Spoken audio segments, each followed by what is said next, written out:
14 जुलाई 2023 को अजमेर 92 नाम से मूवी रिलीज होने वाली है, जिसके कारण सन 1992 में अजमेर में हुआ इंडिया का सबसे बड़ा सेक्स स्कैंडल फिर से चर्चा में आ गया है। ये बात है साल 1992 राजस्थान के अजमेर शहर की। अजमेर शहर में स्थित सोफिया सीनरी सेकेंडरी स्कूल की 9th क्लास की एक स्टूडेंट को बाहर के एक लड़के से दोस्ती हो गई। धीरे धीरे उनकी दोस्ती प्यार में बदल गई। वो लड़का अजमेर के एक जाने माने बिजनेसमैन का बेटा था। इसी बीच उस बिजनेसमैन के लड़के की कुछ नए चेहरों से भी दोस्ती हो जाती है। उसने सपने में भी नहीं सोचा होगा कि उसके दोस्त ही उसको इतना बड़ा धोखा देंगे। दरअसल हुआ यूं कि उसके सरफिरो दोस्तों ने उसको नशे की दवाई खिलाकर उसका रेप कर दिया, साथ में उसकी न्यूड तस्वीरें खींच ली। मन चले उसकी न्यूड तस्वीरों को वायरल करने की धमकी देकर उसको ब्लैकमेल करने लगे।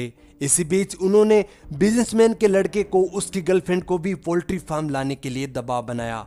बेचारा डरता क्या ना करता, वो अपनी 9th क्लास की गर्लफ्रेंड के साथ पोल्ट्री फार्म पहुंच गया। उन सब ने मिलकर बेचारी लड़की का गैंगरेप किया, साथ में रील कैमरे से उसकी न्यूड फोटोज भी खींच ली। यहाँ से भारत के सबसे बड़े सेक्स स्कैंडल की शुरुआत होती है। वो सिर फिरे अब उस 9th क्लास की लड़की को ब्लैकमेल करने लगे। आरोपी उससे कहते कि अगर वो अपनी इज्जत बचाना चाहती है तो वो कोई अपनी सहेली या भाभी को उनके पोल्ट्री फार्म लाए, अन्यथा उसकी न्यूड तस्वीरें पूरे शहर में वायरल कर देंगे। दबाव में बेचारी लड़की को अपनी सहेली को भी पोल्ट्री फार्म लाना पड़ा। उसके साथ भी गैंगरेप हुआ और उसकी भी न्यूड तस्वीरें खींच ली गई। धीरे धीरे ये घिनौना खेल बढ़ता गया। अभी तक पूरा अजमेर शहर इस घटना से अनजान था। इसी बीच सोफिया स्कूल की 9 से 12 तक की कुछ लड़कियां थोड़े थोड़े टाइम इंटरवल पर सुसाइड करने लग गई। एक ही स्कूल से 9 से 12 तक की लड़कियां अचानक सुसाइड क्यों कर रही थी? लोग इस सवाल का जवाब ढूंढ ही रहे थे कि अचानक कुछ तस्वीरें पूरे शहर में सर्कुलेट होने लगी। दरअसल 1992 में कैमरे में रील होती थी, जिनको डेवलप कराने के लिए फोटो स्टूडियो जाना पड़ता था। इसी बीच कुछ आरोपियों ने फोटो रील डेवलप कराने के लिए जिस लैब में दी, वहीं से न्यूड तस्वीरें लीक हो गई। न्यूड तस्वीरें देख लैब के कर्मचारियों की नीयत बिगड़ गई। उन्हीं के माध्यम से बाजार में न्यूड तस्वीरें सर्कुलेट होने लगी। मास्टर प्रिंट तो कुछ ही लोगों के पास थे, लेकिन जेरोक्स कॉपियां सर्कुलेट होने लगी। ये तस्वीरें जिसके भी हाथ लगी उसने भी लड़कियों को ब्लैकमेल करना शुरू कर दिया। धीरे धीरे तस्वीरें मीडिया हाउस व छोटे मोटे पत्रकारों तक पहुंच गई, लेकिन हिम्मत दिखाने वाले पत्रकार एक या दो ही थे। बाकी तो जिंदा लाश की तरह तमाशा देख रहे थे। जिस लोकल न्यूज़पेपर ने हिम्मत दिखाई वो था दैनिक नवज्योति अखबार।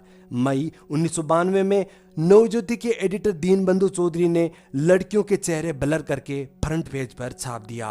पूरे अजमेर शहर में हंगामा मच गया। जिसका डर था वही हुआ।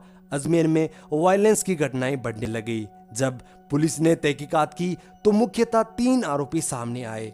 फारूक चिश्ती, तत्कालीन यूथ कांग्रेस प्रेसिडेंट, नफीस चिश्ती, तत्कालीन यूथ कांग्रेस वाइस प्रेसिडेंट, और तीसरा आरोपी था अनवर चिश्ती, तत्कालीन यूथ कांग्रेस जॉइंट सेक्रेटरी, जिसमें फारूक चिश्ती अजमेर दरगाह के खादिम परिवार से था। पता चलता है कि इस केस में कुछ पॉलिटिशियन का नाम भी आ रहा था। उन्हीं के नाम सामने ना आए, इसीलिए इस केस को सोल्व करने में महीनों लगा दिए गए। पुलिस इन्वेस्टिगेशन शुरू होने के बाद 250 विक्टिम में से केवल 30 विक्टिम लड़कियां सामने आई, जिन्होंने 18 अपराधियों की पहचान की। लेकिन जैसे ही वो सामने आई, उन्हें और उनके फैमिलीज को धमकियां मिलने लग गई कि वो पुलिस FIR ना करवाए, अन्यथा उनको जान से मार दिया जाएगा। इस डर से 30 में से 18 लड़कियां डर गई और पुलिस रिपोर्ट कराने में पीछे हट गई। बची हुई 12 लड़कियों ने पुलिस रिपोर्ट करवाई, मगर उन्हें अभी भी डेथ थ्रेट्स मिलते रहे, जिसकी वजह से 10 और लड़कियों ने अपनी शिकायत वापस ले ली। आखिर में सिर्फ 2 लड़कियां बची, जिन्होंने धमकियों के बावजूद अपना स्टैंड नहीं छोड़ा और केस को आगे बढ़ाने का फैसला लिया। पुलिस ने शुरुआत में 8 लोगों पर FIR दर्ज की और आगे इन्वेस्टिगेशन के बाद 10 लोगों के नाम FIR में और जोड़ दिए। इस हाई प्रोफाइल केस का पहला जजमेंट 18 मई 1998 को आया। 12 में से 8 दोषियों को उम्र कैद की सजा सुनाई गई। केस से जुड़े कुछ अपराधी जैसे कि इकबाल बाटी, नफीस आदि फरार भी हो गए, जो कई सालों बाद पुलिस के पकड़ में आए। दीनबंधु चौधरी के अलावा एक और पत्रकार थे जिन्होंने अपने लोकल न्यूज़पेपर लहरों की बरखा में इस केस से संबंधित खूब लिखा। उन पत्रकार महोदय का नाम था मदन सिंह। बाद में वो वार्ड पार्षद स्वाई सिंह द्वारा हमले में मारे गए। सच कहूं तो इस केस से जुड़े पीड़ितों के साथ नाइंसाफी हुई है। सरकार ने उनके साथ इंसाफ करने में बहुत देर लगाई है।